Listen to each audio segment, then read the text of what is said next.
Welcome back.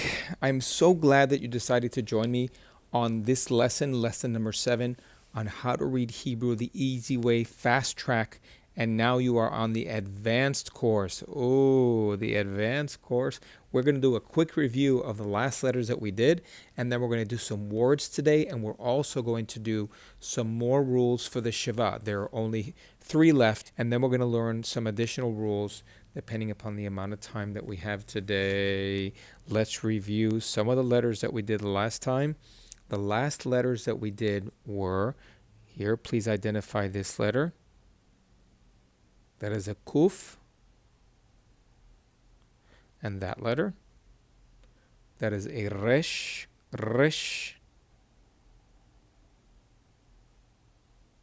Dot on the right hand side, that is a shin, sh, shin. And now, of course, the dot on the left hand side, that is a sin, sin, s sound. And the last letter of the aleph bet is tav, tav. And we also did this final vowel. Not that it goes at the end of the word, but we did that as a final vowel from all the vowels that we learned, and that is the kubutz, kubutz. And it has a u sound, u, or u. It could also be like this, but I think this is more o. It's more u. It's a long u sound. Okay, fantastic. Let's do some words.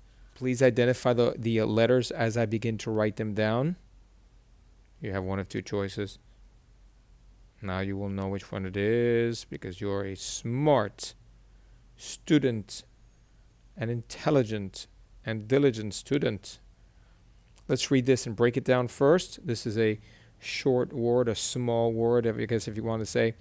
This over here is the Shiva, and it is at the beginning of the word. And when we said at the beginning of the word, does it have an e sound or is it silent?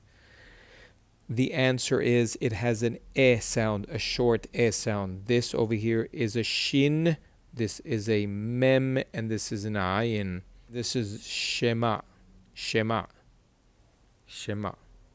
Okay, beautiful. Let's move on to the next word. Now this next word is very, very common amongst blessings. That's all I'm going to say about that one. And if we see the first letter, we know already the second is the resh. The third letter is a shuruk. And the last letter is a chaf sofit. Chaf sofit. Beautiful. And the word is baruch. Baruch. Baruch. Okay? Wonderful. Let's move on to the next word. And now we're going to start incorporating some of the Shiva rules that we have learned in other videos, 2 videos ago.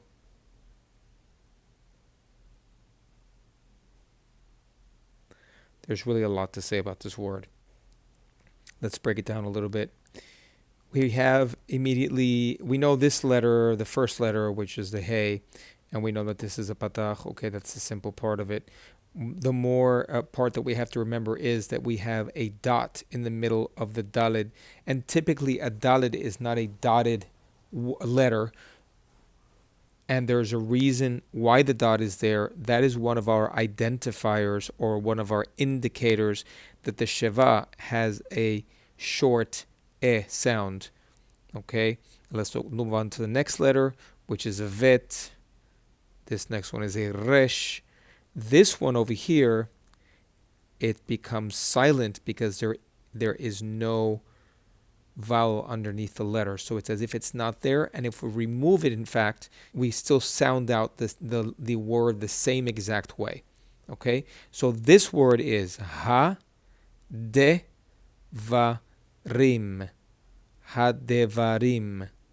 Okay, ha-devarim. Devarim, the e is a short e sound. Ha-devarim. Nice. Nice.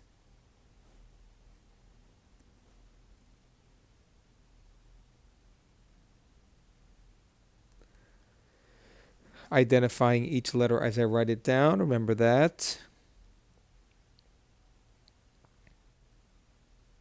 Now we spoke about that. You're going to see two dots on the above that shin, and we spoke about that at one point in our last video. And there's a reason why there are two dots there. Okay.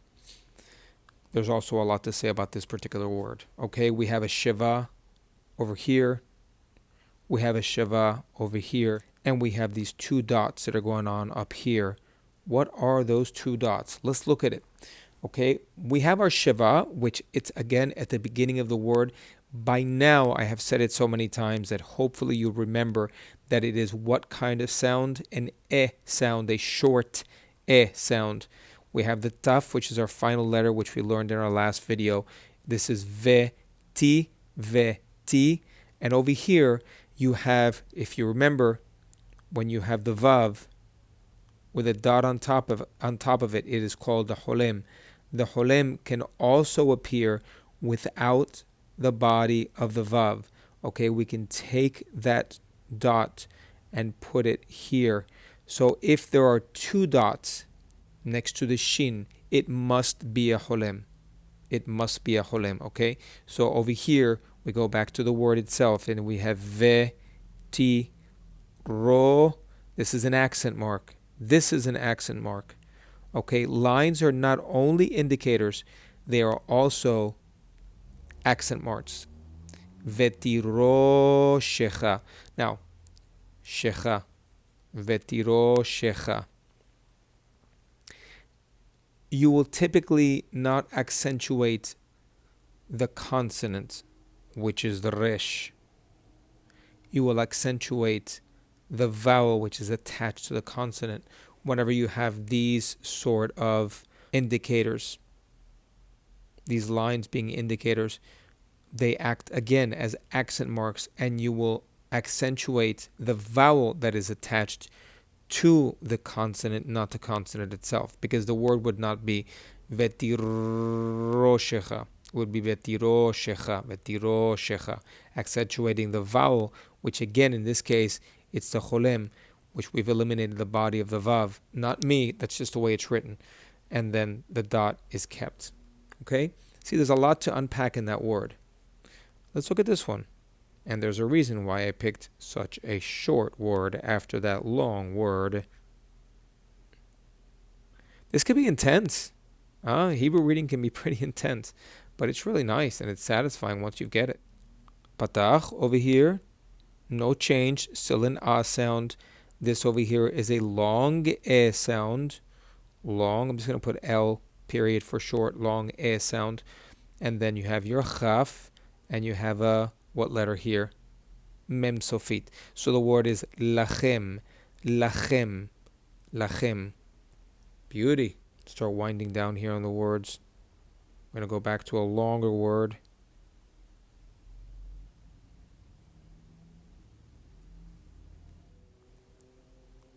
There's no dot in the previous letter that I wrote. So what must it be? There's not a whole lot to say about this word, but it's an important one nonetheless because it contains two rules that we learned. One of them being that is an e sound, le. This over here is a fe. It's a fe, it's got no dot. Fe, it's got no dot. Lefa, lefa, ne. And over here, no vowel underneath. And therefore, it is a silent letter. Lefanecha. Lefanecha. Boom.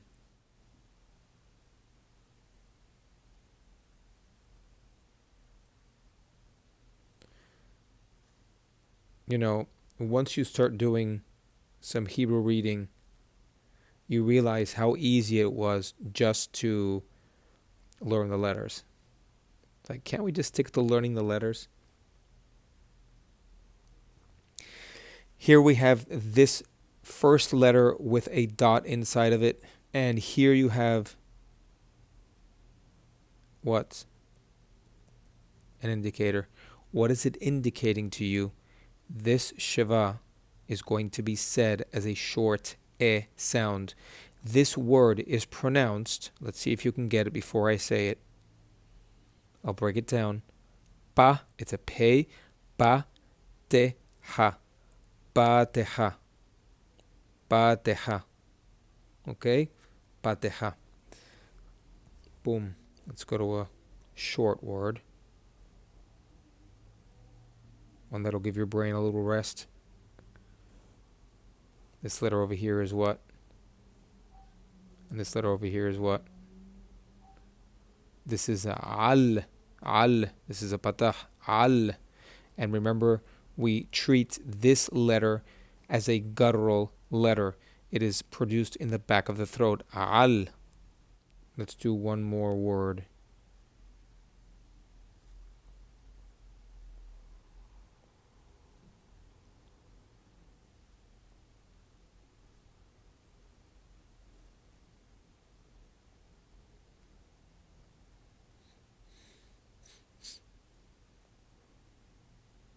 Okay, we have pronounced as a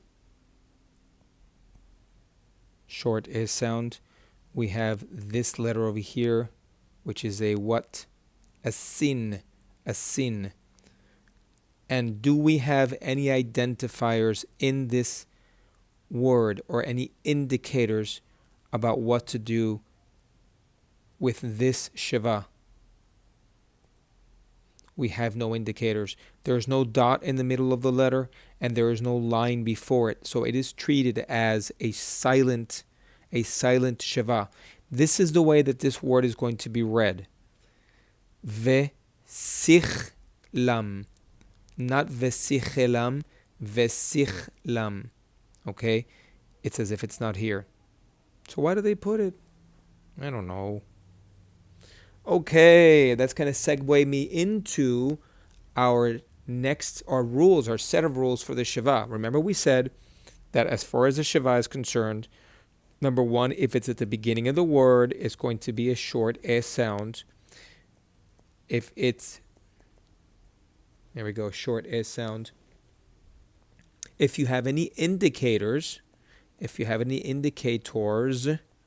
like the line or the dot in the middle of the letter, it's going to be also a short S sound. Okay, we're going to learn the third rule, which you're going to see not very often, but you're going to see it sometimes, which is a double shiva. If you want to get your pen and paper out now, if you want to write some notes down on this, you can. Okay, the double shiva. If you want to put me on pause, I'll pause myself just for a second.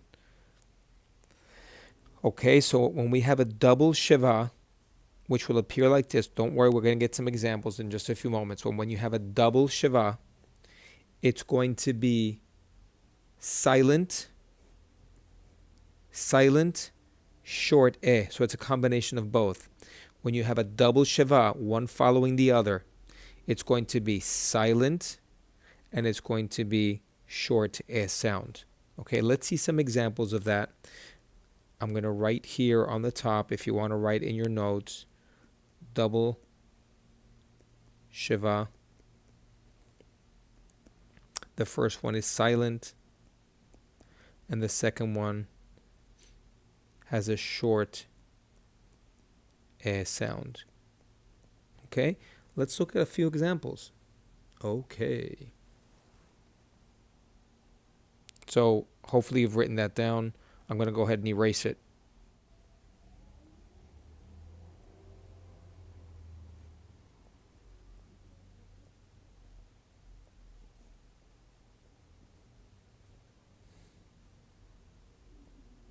Okay, here's our word. Here we have two shivas in this word. We have one here and we have one here. We also have a hirik and we have a double shiva. When I talked about two shivas, of course I was talking about them being together. Okay, they are together. Here's one shiva, here's another shiva. The first one is silent. The second one has a short sound.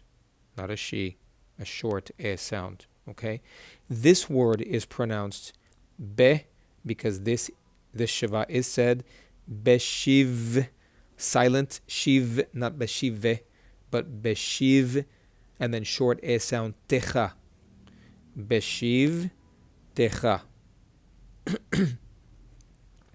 beshiv techa. Okay, let's look at another shiva word, double shiva word.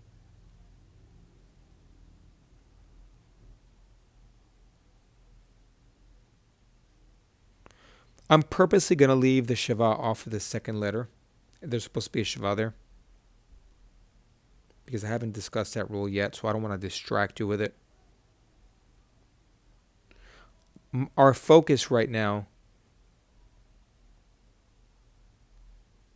is this double shiva that we see over here. Okay, let's assume for now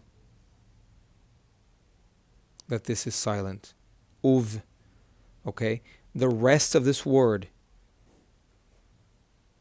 this is a lamed, chaf, taf, chaf sofit. Okay, let's connect the dots. Lech techa. This shiva is silent. Lech. This one is a short e sound. Techa. Lech techa.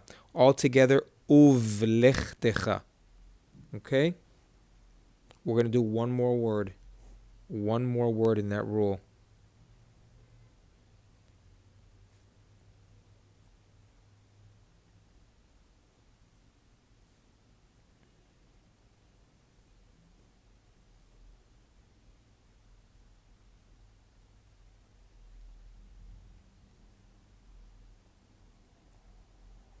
Here again we have what we've just learned. We have our shiva, and the first one is it silent or does it have an e sound? First one, it is silent. The second one has a short e sound, always a short e sound. Shiva does not have a long sound. Let's read this word, and this over here is a shin,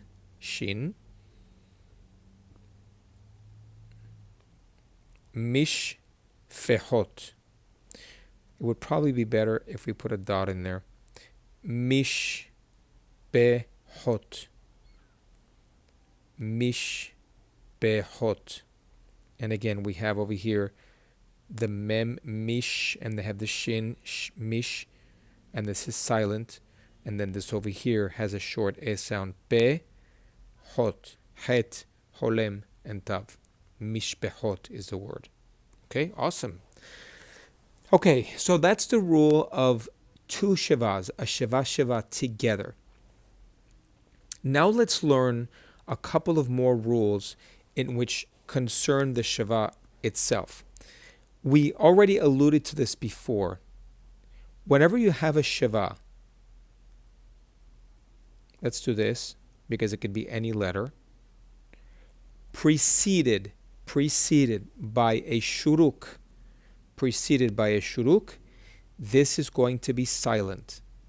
So any word that has a shuruk in the beginning and a shiva following it at the beginning, the shiva is going to be silent.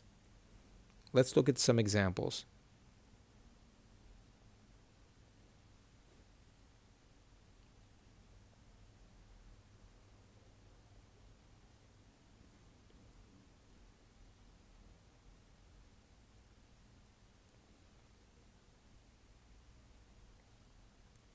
Okay. Now we have something here that we've seen before. This is nothing new to you. This over here is a holem without the body, without the vav. And here we have our rule that we just learned. Here we have a shuruk, and here you have a shiva that immediately follows at the beginning of the word. That's important, guys, at the beginning of the word. So this over here is silent. Okay? The shiva is silent. Uk toret. Uk toret.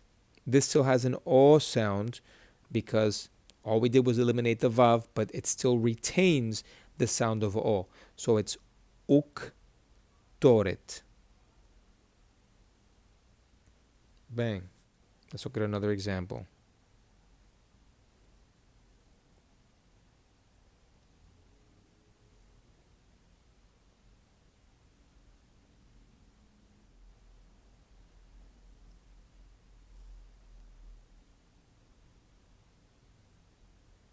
Same example here. We have the shuruk in the beginning and we have the shiva right next to it. Whenever you have this case and they're at the beginning of the word, this is going to be silent. Okay? We also have another phenomenon going on right here. We have two dots. One dot is from the shin. One dot is simply the vav, that we remove the body of the vav and we stay with the holem. Okay? There's our holem right there. Okay? Doesn't change from any of the rules that we've already learned. So this word is ush. Let's get another color. Ush lo sha.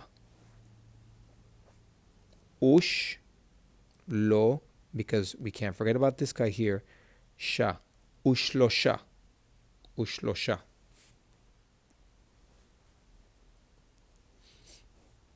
Let's move on to another example.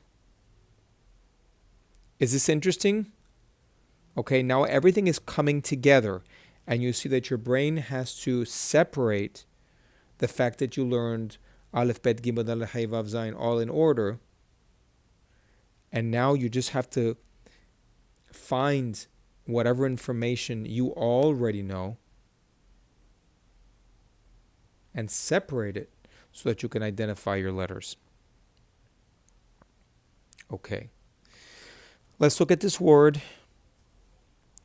There's something here that I can already tell you to help you out. If that doesn't exist there because it has no vowel underneath, remember that rule? Okay. Here we have the same setup as before. We have the shuruk and we also have the shiva. Okay, both of those together in the beginning of the word creates a silent shiva. And the name for the silent shiva, by the way, is the shiva nah. It doesn't do it justice to write it in English, so it's the shiva nah. Nah. Nah means to rest. Shiva nah. In other words, the shiva is not said. The other shiva, the one that we do say, is a shiva na. Shiva na. Shiva na. Shiva na. Okay, shiva na is the one that is silent. Shiva na is the one that we say. How is this word read? This word, going back to it again, is uv, no sound of the e, ha ye. Uv haye. Ashkenazim will pronounce a lot of times the yud. So they would say uv haye, uv haye. Or it could come from the tzere, which they also pronounce a. Sephardim, or more Israeli pronunciation, is uv haye, uv haye. Let's recap. The shiva, where we have a short s sound, it's at the beginning. When the shiva is at the beginning. When you have an indicator,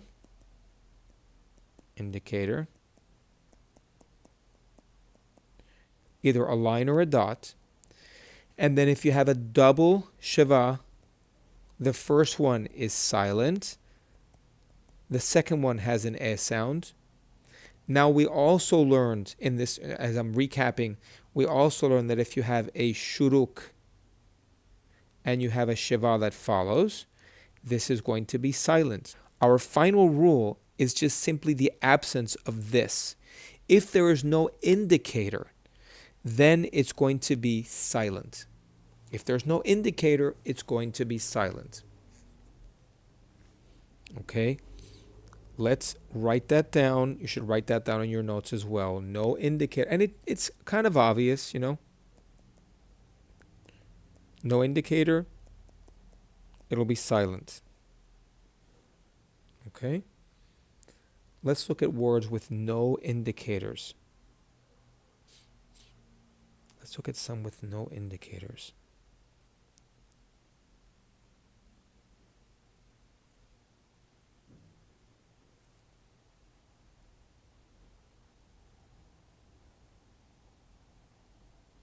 Okay.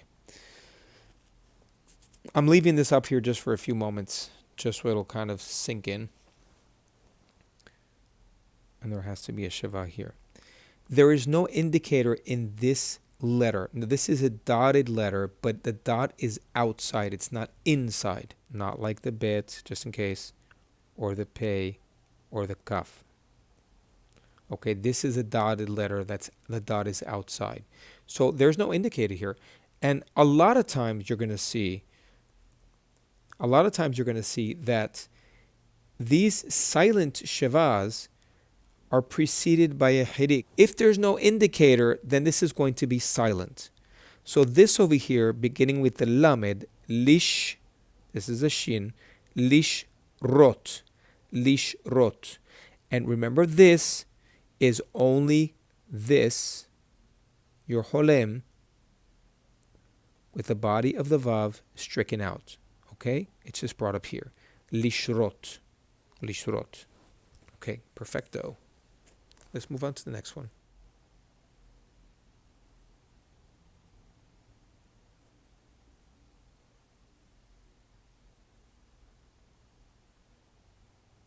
No indicators in this word. No indicators. No dots, no lines before it. Therefore, this is a yud. First letter is a yud. This is a het. This is a dalet and vav. These are within your first 10 letters, okay, that you learned. So this word is pronounced, how is it pronounced? Yah dav. Yah dav. Yahdav, this over here is silent. Yah, not yahe. Yahdav. This letter over here, which is the het, is another one of those letters that is produced in the back of the throat. It's not as strong as the chaf. It is not yachdav, although you will hear many Ashkenazim, many Jews that come from the European countries pronounce the chaf pronounce the het as a chaf. Okay, so they would say yachdav. The Sephardic or more Israeli is going to pronounce this as yahdav. Okay, produced again in the back of the throat.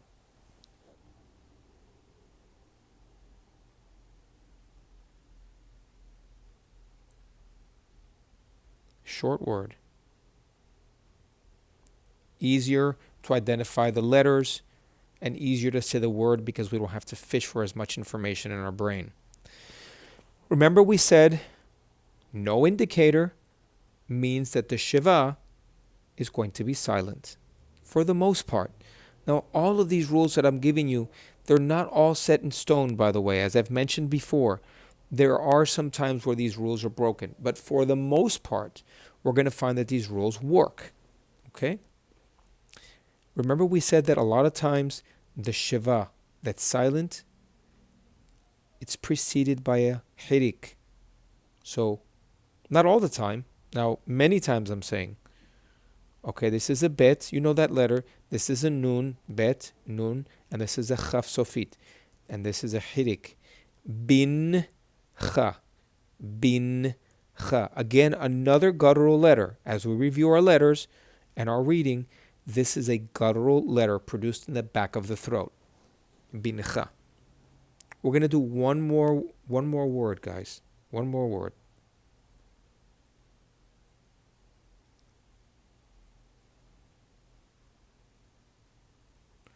Oh, this is a special word.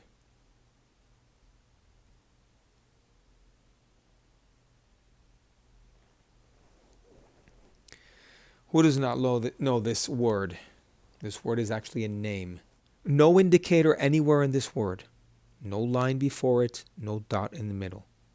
So this is going to be, let's fix this up for you a little bit. This is going to be silent. It's going to be silent. Shh. Don't say it. It's going to be silent. Okay, you already know what this letter is, and its vowel. Av. This is a what letter? Beneath the dot. Resh. This is hey. This is what letter? Mem sofit. And these two are the same exact. They are both kamatz. Kamatz both have an ah sound. Avraham. Avraham. Avraham. Avraham means Abraham in Hebrew. It's just a Hebrew way of saying Abraham. It's gone. I want to go over two more quick rules in which we're going to have the chance to see more words. It's the phenomenon of the patah het. If you have a word, all of this represents a word, and at the end of the word you have a het, and the patah, it's read in the reverse order. The patah is said first, and then you say the het. Usually you say the letter, and then you say the vowel. In this case, where the het and the patah are at the end, you will say it in the reverse. Let's look at some examples of that. It's called the patah het phenomenon. Let's call it a phenomenon. Why not? I just gave it a name. It's like, no, that sounds too weird for me, Israel.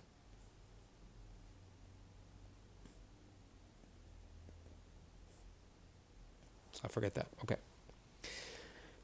This has what we were just talking about. The patah and the het are at the end of the word. It's said in the reverse order, except for the rest of the word. So this is, over here you have the, what is that? Holem, without the body of the vav. So this is bo, teach, boteach, boteach. So get another one. That's kind of similar, actually. But it's good for you to see different words because you're practicing.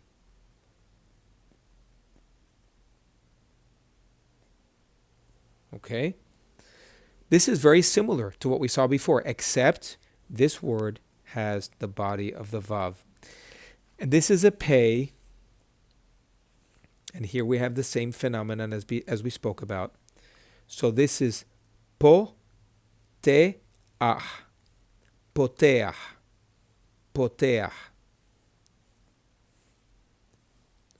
Let's look at another one. And here we're going to have two rules in which we learned today.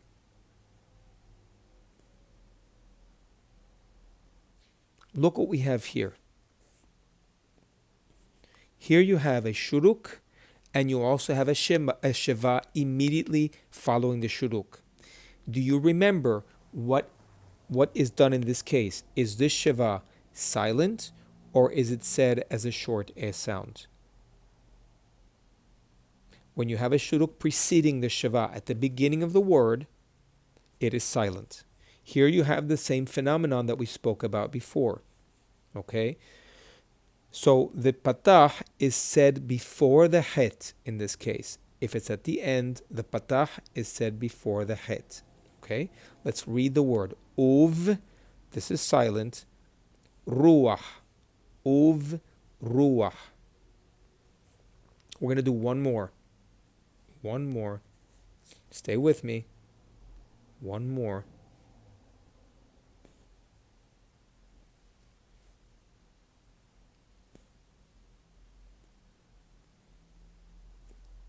This word has the same phenomenon. It's a relatively simple word as long as you know and recall this letter. Okay, that is the resh.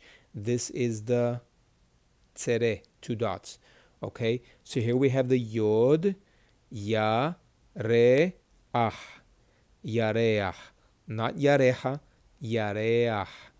Again, guttural letter. Set at the back of the throat. Het, het. Not as soft as the hey. Hey, chaf, het. Again, hey, chaf, het. Soft. Stronger. And not as strong as this one. This is the strongest, I believe. out of all the letters. The chaf. Okay, but this is still a guttural letter, the het. Beautiful. Let's do one more thing. You may have to review this video again just to get the practice of it. It's a great video and a great way of practicing. So review it again. Go through it again when you have the time. You know, you have to make the time, by the way. This next phenomenon is the hey with a dot in the middle. The hey with the dot in the middle at the end of the word. At the end of the word. So this is the hey with the dot at the end of the word is pronounced differently than a regular hey. A regular hey is hey. Hey, how are you? The hey at the end of the word with a dot inside of it is pronounced huh, huh, as if something is bothering you, huh, or you're looking and saying, huh, but not exactly that expressive, just huh. Okay, let me give you an example because by itself, it doesn't really work. But if you have a word, then you have some momentum with your mouth.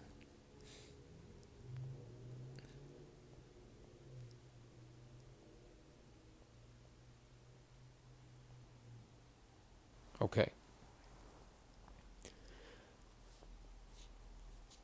This letter here looks like a mem sofit, but it is not, because it's not at the end of the word.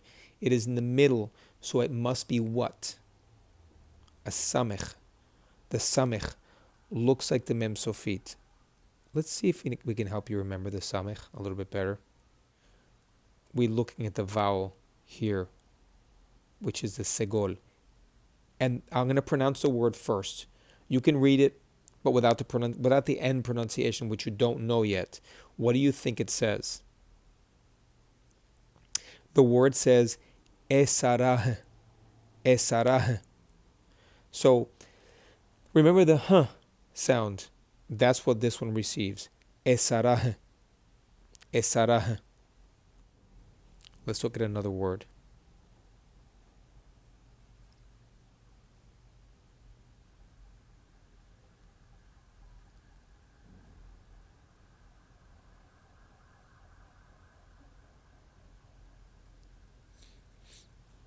Here we have two phenomenons. Phenomenons. Why not? Phenomenons. Here we have the yod that has no vowel underneath, and therefore it's as if it's not there. And here we have the hey with the dot at the end.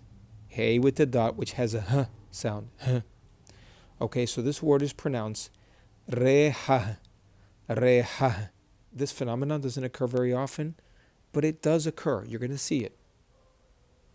Okay, let's do another word, a short word. Let's do a short word.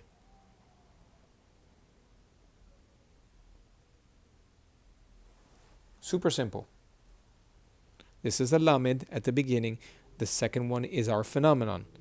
And this word is lah, lah. And let's do one more. One more.